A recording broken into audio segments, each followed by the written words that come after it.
Hello, yes, I am actually at Ward 00, polling unit 002 Iyara.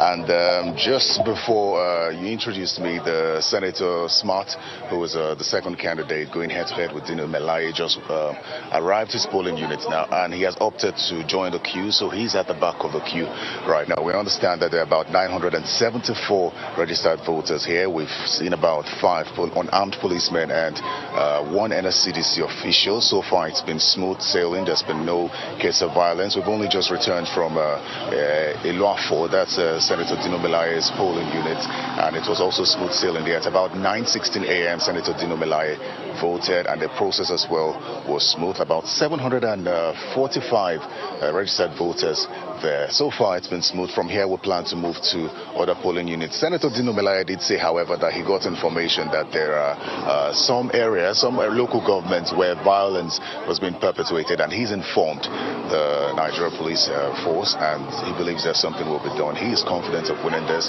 We're hoping to speak to Senator Smart Adeyemi the moment he casts his vote. Tell us, what's the turnout of voters like in that area that you are?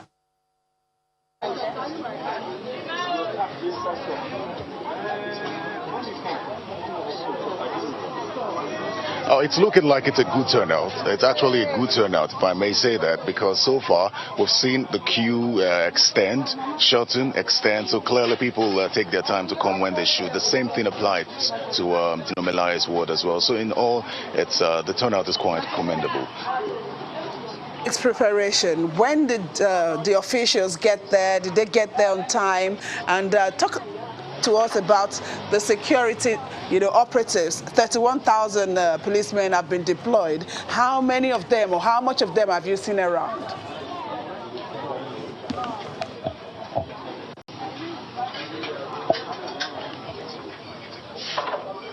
Okay, let me start with the election officials. They were quite on time.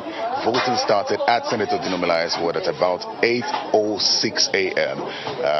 From what we gather, it also started here on time because we didn't come here at that time. We had to go there first. That started well. For the security operatives, you mentioned clearly 35,000 policemen deployed. We took a trip all the way from Lokoja. There was no policeman until we got to around Kaba, but we eventually started seeing policemen at the polling unit. A lot of them unarmed. We have the armed policemen at 1 or 2 checkpoints in between Iyara and Lokoja, that's in Kogi West. So in all, so far, you could possibly say that it's neither here nor there to place your finger as to whether or not policemen are evenly distributed. As I mentioned, here you have about 5 of them. At Iyara, you have about 2 of them. Talk to us about the process, the card readers, is everything going on smoothly where you are?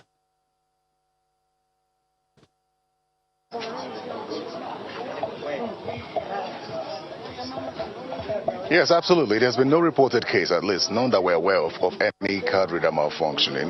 And one of the things I did notice, however, is the process. We spoke with a man who was visually impaired, and he complained bitterly about the lack of braille materials provided for them.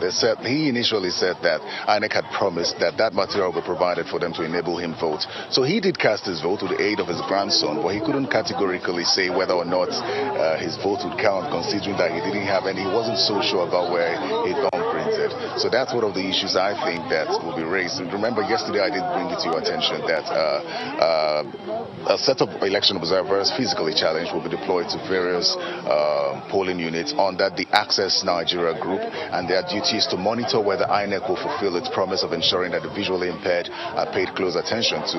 Let me also draw your attention to the fact that there's been some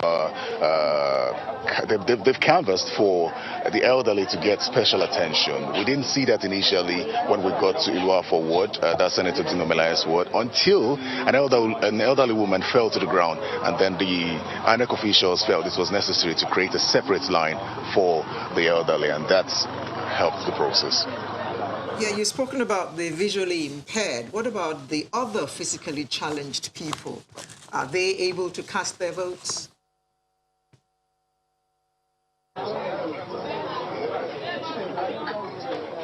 Okay. We haven't seen anyone at any of the polling units yet. So we also haven't seen these physically challenged election observers that Access Nigeria says it will send to some of these areas. About 200 of them, according to what we were told yesterday. So we're looking to see whether we'll get some of those observations eventually.